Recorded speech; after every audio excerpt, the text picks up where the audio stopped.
Hi, welcome back. Now we'll be discussing social emotional development. So to begin, let's first define it. So what is social emotional development? In a nutshell, this is emotional intelligence. So emotional intelligence, being able to understand how one is feeling, what someone's weaknesses, what their strengths are, how they can empathize with other people, and how they can have compassion for other people, and um, excuse me, how they can have compassion within their society and within their culture.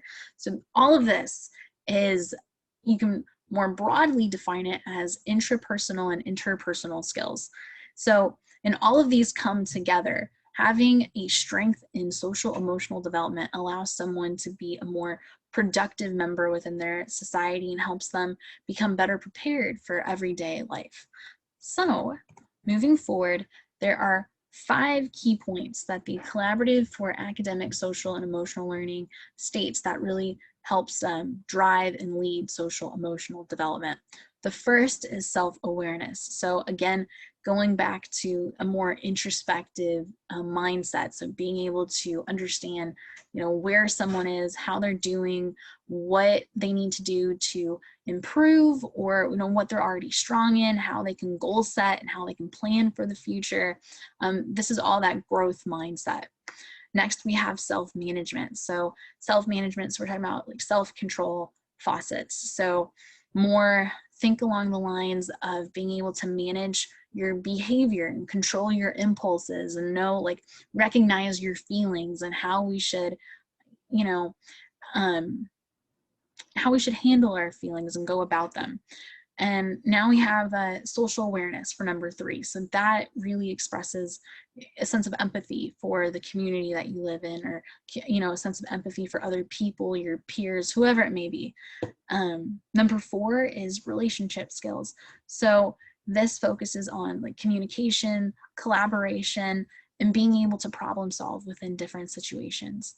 And number 5, that's our responsible decision making. So recognizing that we can self-reflect and self-analyze what the consequence or what the outcome of a particular behavior could be.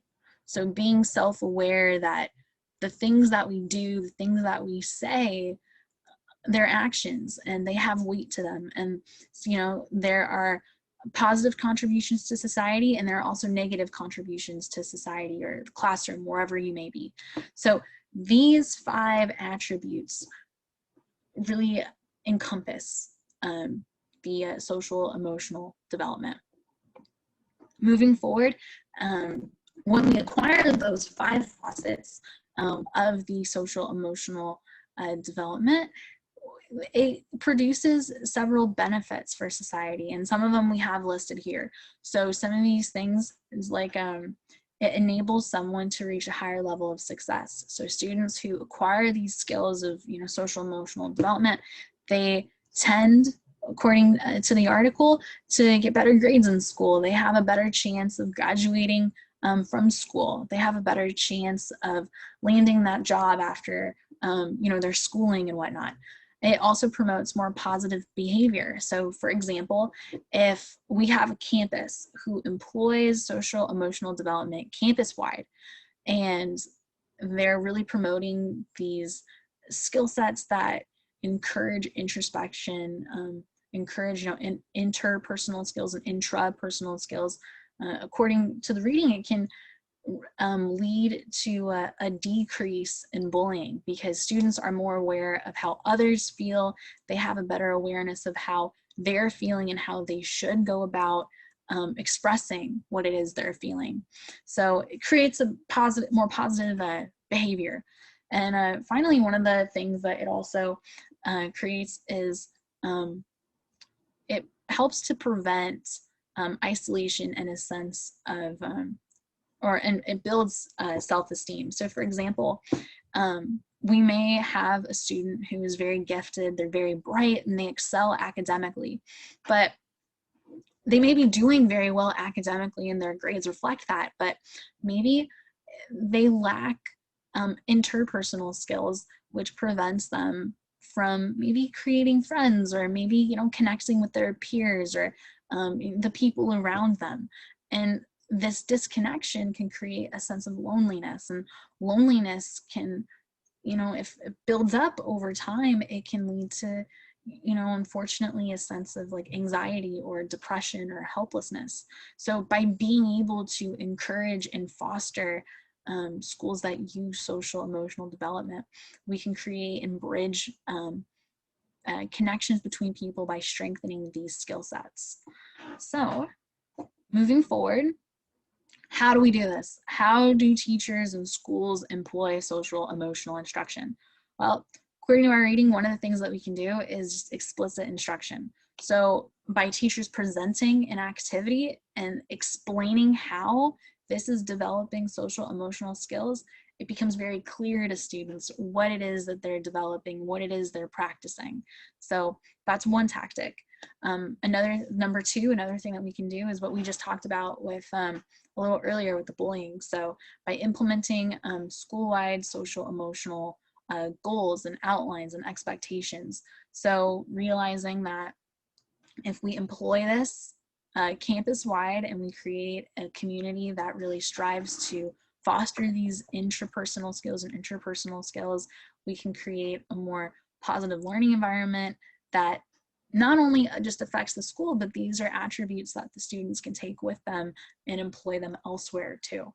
So number three, something that we can also do is just mix within traditional curriculums and lesson plans, some social emotional skills. So you take the traditional curriculum and then we throw in some emotional, social emotional skills, and we can blend the two so that we're moving forward with our academic curriculum, and we're also moving forward with these intrapersonal and interpersonal skill development.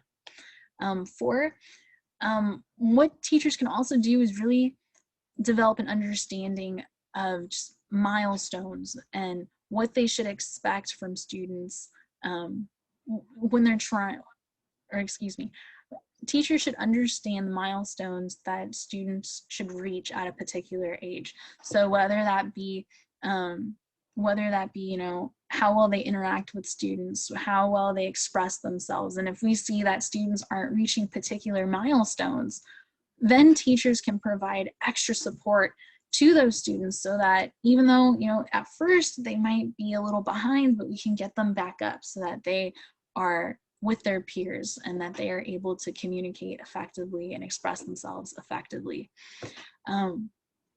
Number five, we can also, what schools and teachers can do is just really foster an environment that is inclusive and fosters empathy so that everyone feels welcome, everyone feels included, and no one second, let me just plug, sorry, charging my laptop. Sorry about that.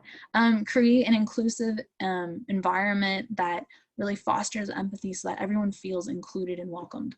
Number six, we can also promote methods of self-reflection. So self-reflection in that students through this process, maybe it's like a meditation or yoga in the beginning and the end of the day, different activities that allows a student to just think, self-reflect, self-analyze, be self-aware of how they're feeling, what it is they're feeling, and just kind of just be in touch with themselves and develop a mindset that allows them to self-critique.